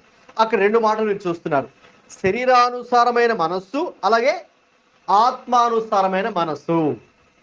శరీరానుసారమైన మనస్సు వర్సెస్ ఆత్మానుసారమైన మనస్సు, రెండింటి మధ్య ప్రతిరోజు ప్రతి విశ్వాసకి ఒక పోరాటం, ఒక స్ట్రగుల్, ఒక యుద్ధం, బ్యాటిల్ జరుగుతూ ఉంటుంది. ఇప్పుడు నీవు పరిపూర్ణ శాంతి పొందుకోవాలి అంటే ఎలా నడవాలి? దేన్ని అనుసరించి నడవాలి? ఆత్మానుసారమైన మనస్సు మనం కలిగి ఉండాలి. Spiritual mindset, not the worldly mindset. లోకానుసారమైన మనస్సు కాదు, లేక శరీరానుసార మనస్సు కాదు. ఆ విషయానికి వస్తే మనకు ఆత్మ ఫలాలు గలతీ పత్రిక 5లో ప్రస్తావించబడానికంటే ముందుగా పైన పౌలు గారు ఏం చెప్పారు? శరీర క్రియలు స్పష్టమైనవి, అవి ఇవి ఒక పెద్ద లిస్ట్ చెప్పారు. నెక్స్ట్ ఆత్మ ఫలాలు అంటే శరీరానుసారంగా కొన్ని క్రియలు, ఓకేనండి, కక్షలు, ద్వేషాలు, అవి ఇవి అని చాలా చెప్పారు కదండి. సో అవన్నీ శరీరానుసారం నడుచుకునే వాళ్ళు చేసే పనులు. అయితే ఆత్మానుసారులు అలా నడుచుకోరు, అంటే ఆ శరీర క్రియలు వాళ్ళు చెయ్యరు. మరి వాళ్ళు ఎలా ఉంటారు? వాళ్ళు ఇవి కలిగి ఉంటారు, ప్రేమ, సంతోషము, సమాధానం, చెప్పారు కదండి, అదనమాట. కాబట్టి వాళ్ళ మైండ్ సెట్ వేరు, వీళ్ళ మైండ్ సెట్ వేరు. ఓకేనా? సో వాళ్ళ మైండ్ సెట్ వేరు, వీళ్ళ మైండ్ సెట్ వేరు. కాబట్టి ఇప్పుడు లోకానుసరమైన మైండ్ సెట్కి ఆత్మానుసరమైన మైండ్ సెట్కి కుదరదు. కదండి. అందుకే ఒక విశ్వాసి అవిశ్వాసం పెళ్లి చేసుకుంటే మైండ్ సెట్ కుదరదు. త్వరగా వాళ్ళు 3 నెలల్లో విడిపోతున్నారు. ఓకే, విడాకులు ఇచ్చేస్తుంది. ఎందుకంటే వీళ్ళ మైండ్ సెట్ వేరు, వాళ్ళ మైండ్ సెట్ వేరు, కుదరదు అనమాట. ఓకేనండి. సో స్పిరిచువల్ మైండ్ సెట్ ఎవరిని చూస్ చేసుకోవాలి? స్పిరిచువల్ మైండ్ సెట్ని చూస్ చేసుకోవాలి కదండి, అప్పుడు మ్యాచ్ అవుతుంది అనమాట. కాబట్టి మనం పరిపూర్ణ శాంతిని పొందుకోవాలంటే శరీరానుసారంగా కాకుండా ఆత్మానుసారమైన మనసు మరి మనం కలిగి జీవించాలి. రైట్, చివరిగా ఒక విషయం చెప్పేసి ముగించుకుందాం. ఫిలిప్పీ పత్రిక 4:6-7 చదవండి.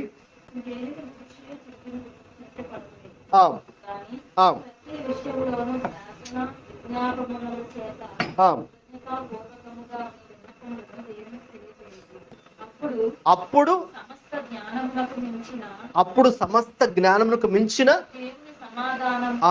దేవుని సమాధానము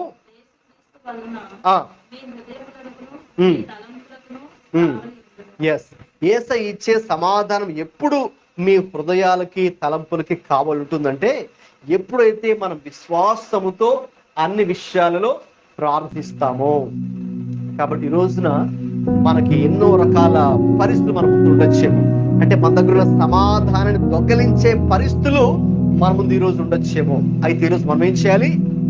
విశ్వాసంతో ప్రార్థిస్తే దేవుడు వాటిని తొలగించి అప్పుడు మన హృదయాలకు మన తలంపులకు ఆయన సమాధానము కావలి ఉంటుంది. దేవునికి స్తోత్రం, హల్లెలూయా. కాబట్టి ఆ రీతిగా మనము ప్రభు యొక్క సమాధానాన్ని పొందుకుందాం. కాబట్టి ప్రభు యొక్క సమాధానం ఎవరు పొందుకుంటారో ఈరోజు మనం కొన్ని విషయాలు మీతో పంచుకున్నాను కదండి. ఎవరెవరు చెప్పండి ఒకసారి తెచ్చుకోండి. ఎవరి మనస్సు దేవుడి మీద ఆనుకుంటుందో వారు. నెక్స్ట్ ఇంకేం చెప్పాను? ఆయన మార్గంలో నడిచేవారు. మూడవది ఏం చెప్పానండి? దీన మనస్సు తగ్గింపు కలిగిన వారు. తర్వాత ఆత్మానుసరమైన మనస్సు కలిగిన వారు. ఐదో విషయం ఏంటి? అన్ని విషయాలను విశ్వాసముతో ప్రార్థించేవారు మాత్రమే దేవుని సమాధానం పొందుకుంటారు. అందరుగా ఎవరు పడితే వారు కాదు. సో మీకు దేవుని యేసయ్య ఇచ్చే పూర్ణ సమాధానం కావాలంటే ఈ చెప్పిన 5 సంగతులను మన జీవితాలు పాటించడానికి ప్రార్థన చేద్దాం. తలలు వంచండి, కళ్ళు మూసుకోండి. దేవుడే మనకు అటువంటి పరిపూర్ణ సమాధానం ఇవ్వాలని ప్రార్థన చేద్దాం. ప్రార్థన చేస్తున్నాం. ఈ పరిపూర్ణ శాంతి అనేక సార్లు సాతానుడు మన దగ్గర నుంచి దొంగలించాలని ప్రయత్నం చేస్తూ ఉన్నాడు. అయితే దొంగలించబడకుండా మనం భద్రం చేసుకోవాలంటే ఎలా ఉండాలో కూడా ఈరోజు ఈ విషయాలు మనం విన్నాం. కాబట్టి మన మనస్సు ఆయన మీద ఆనుకొనుటకు, దేవుని మార్గములలోనే మరి మనం ప్రయాణం చేయుటకు, మరి అలాగే తగ్గింపు దీన మనస్సు కలిగి జీవించుటకు, ఆత్మానుసారమైన మనస్సు కలిగి జీవించుటకు, అన్ని విషయాలు విశ్వాసంతో ప్రార్థించుటకు ప్రభువే మనకు సహాయం చేయాలని ప్రార్థన చేసుకుందాం. Thank you lord, thank you lord. ప్రేమగల తండ్రి, మహాపరిశుద్ధుడా, మీ వందనాలు స్తోత్రాలు చెల్లిస్తున్నాం నాయనా. ఈరోజు మీరు మాతో మాట్లాడిన ప్రతి వాక్కు కొరకై స్తోత్రం చెల్లిస్తున్నాం నాయనా. అవును తండ్రి, ఆ పరిపూర్ణ శాంతిని మేము కలిగి జీవించాలని మీరు కోరుతున్నారయ్యా. ఆ పరిపూర్ణ శాంతి మీరు మాకు అనుగ్రహించాలని సిద్ధంగా మీరున్నారు ప్రభు. అయితే మేము దాన్ని పొందుకోవాలి అంటే మేము ఎలాగుండాలో మీరు మాతో మాట్లాడి ఉన్నారయ్యా. మా మనస్సు పూర్తిగా మీ మీదే ఆనుకొనుటకు సహాయం దయచేయండి ప్రభు. మీ మార్గంలోనే ప్రయాణించటకు సహాయం దయచేయండి అయ్యా. తగ్గింపు, సాత్వికము, దీన మనస్సు కలిగి జీవించటకు కృప చూపించండి నాయన. శరీరానుసారమైన మనస్సు కాకుండా ఆత్మానుసారమైన మనస్సు మాకు దయచేయండి ప్రభు. అలాగే అన్ని విషయాలు విశ్వాసంతో ప్రార్థించే కృపను మా అందరికీ దయచేయమని, అప్పుడు మాత్రమే మీరిచ్చే శాంతిని, సమాధానం పొందుకుంటామని ప్రభు మీకు తెలియచేసిన స్తోత్రాలు చెల్లించుకుంటూ యేసుక్రీస్తు పరిశుద్ధ నామములో ప్రార్థిస్తున్నాం తండ్రి. ఆమేన్.